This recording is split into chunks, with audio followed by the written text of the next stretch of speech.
Hola, buenas. Quería hablar acerca de un término que se presta a confusiones siempre, que es el de nuevo orden mundial. Muchos conspiranoicos, mucha gente que habla acerca de teorías de la conspiración, cosas raras, habla siempre acerca del nuevo orden mundial, New World Order. New World Order. Bueno, eso demuestra básicamente ignorancia, porque siempre se ha hablado acerca de orden mundial. El orden mundial tiene que ver con un cierto statu quo que existe en los países, sobre todo acordado entre las principales potencias después de cada conflicto bélico, que va configurando de alguna manera una especie de pax de paz durante el tiempo justamente en que no haya grandes conflictos militares que transformen, digamos, ese statu quo. Voy a dar un ejemplo. Después de la Segunda Guerra Mundial se generó un nuevo orden mundial o un orden mundial entre la Unión Soviética y Estados Unidos, ¿no es cierto?, donde se dividieron prácticamente el mundo.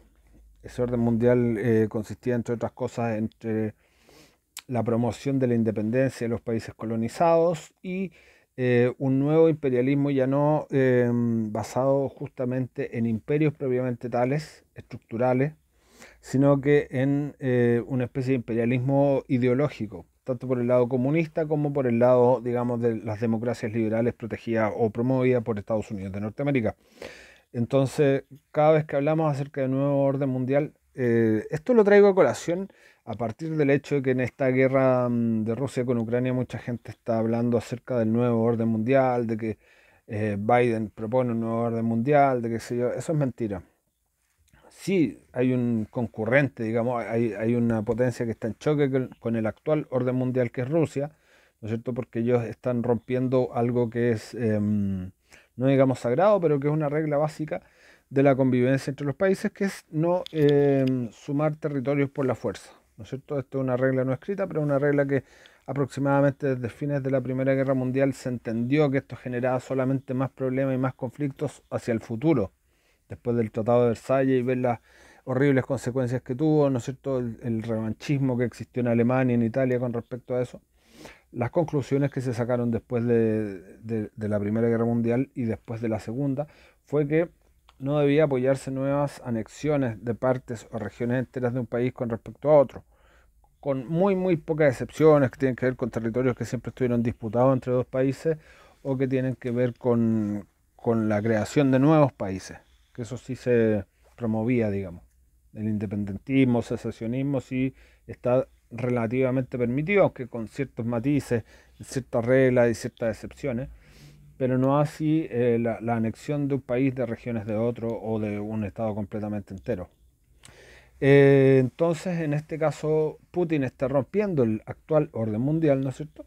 Y vamos a ver si lo logra. Yo creo que no. Yo creo que Rusia es un pescado chico, digamos, en este mar grande, donde las superpotencias son, como he dicho en otras ocasiones, los países superpoblados, las grandes economías, los países que realmente pesan. Rusia es como una especie de potencia de viejo cuño, potencia básicamente porque tiene armas nucleares, o sea, no tiene otro argumento. Armas nucleares y también riqueza energética, que es el gas natural, los hidrocarburos y el petróleo, pero no es una potencia ni tecnológica, ni es que están creando cosas revolucionarias, ni económicas, ni mucho menos demográficas, que es un país bastante débil en ese sentido. De hecho, su natalidad va a la baja, cada año pierde gente, etcétera.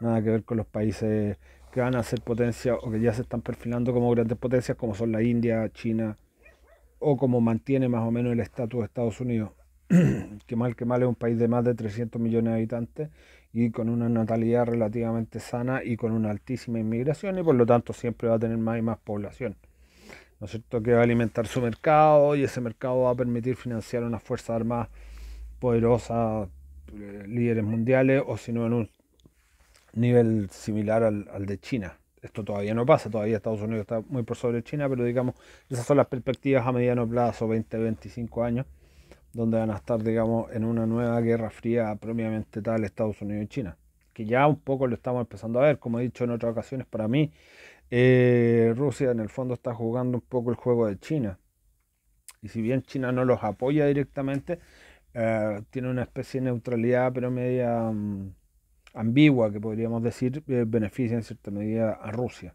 que es uno de los beligerantes. A diferencia de todo Occidente, que todo Occidente se ha ido en contra de Rusia, ¿no es cierto?, por este ataque o invasión a Ucrania. Así que eso es un poco lo que quería despejar un poco acerca del término, porque como digo, muchos, ¿cómo se llama? Muchas personas que son conspiranoicos, personas que aman las teorías de la conspiración, cosas incomprobables, siempre hablan del nuevo orden mundial, como que va a venir un cambio estratégico terrible, y realmente no es así. Y cuando ustedes escuchen a alguien hablar de eso, empiezan a desconfiar. Yo recuerdo mucho, por ejemplo, a Miklos Lukács, que es un conservador, es una persona bien interesante en muchos aspectos, pero que está totalmente convertido en prorruso. Y no sé si incluso recibirá plata de los rusos para hablar, porque a pesar de que tiene un buen discurso antiprogre, su discurso es totalmente putinesco y eso es vergonzoso. O sea, a mi modo de ver, una persona que es objetiva intelectualmente tiene que ser, o intentar ser, objetiva en esta clase de conflictos. Además que, como he dicho muchas veces, este tipo de conflictos no son ideológicos.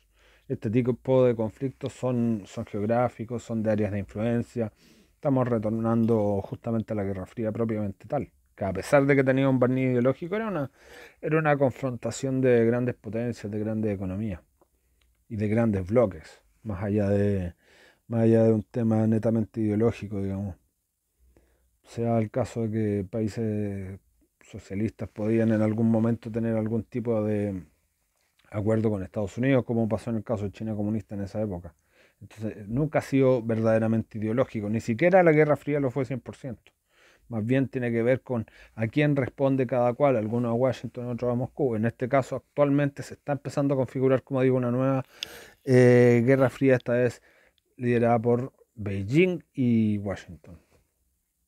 Y vamos a ver si Bruselas en algún momento, la Unión Europea como tal, empieza a tomar mayor protagonismo. Que no lo sabemos, pero puede que sí. O sea, esta misma guerra yo creo que ha despertado, digamos, un mayor sentido de madurez en Europa, de que no podían hacerse los santitos y los pacifistas para siempre. O sea, si tienes algo que proteger, lo vas a tener que proteger. Si quieres proteger a tu gente, si quieres proteger a tu civilización, incluso tu rol en el mundo como una superpotencia o como países importantes, vas a tener que gastar más en armas, más en defensa y empezar a preparar una política más agresiva, sobre todo en cuanto a la promoción de los valores occidentales, la democracia y tal, en Oriente, que está totalmente colonizado por países que no son plenamente democráticos. Así que eso, es un poco hablando acerca del nuevo orden mundial, que como digo, siempre me ha parecido rara la gente que habla acerca de esos temas, y es para explicar qué es lo que significa efectivamente orden mundial. El orden mundial tiene que ver, como dije, con un statu quo en que se acuerda, digamos, que las cosas tienen que quedar más o menos en cierto nivel de pasividad o pacificidad, donde para no generar nuevos conflictos, ¿no es cierto? Más allá de los conflictos locales, pequeñitos que pueden haber siempre en el mundo. Pero digamos, cuando hay grandes guerras, como la Segunda Guerra Mundial, donde Hitler desconoció un montón de tratados y empezó a anexar otros países, bueno, es muy similar a lo que está pasando en este momento con Putin, que está intentando invadir terrenos que eran ya reconocidos oficialmente parte de Ucrania, incluso por Rusia, en tratados de 1992, 1994, etc. Ok, muchas gracias.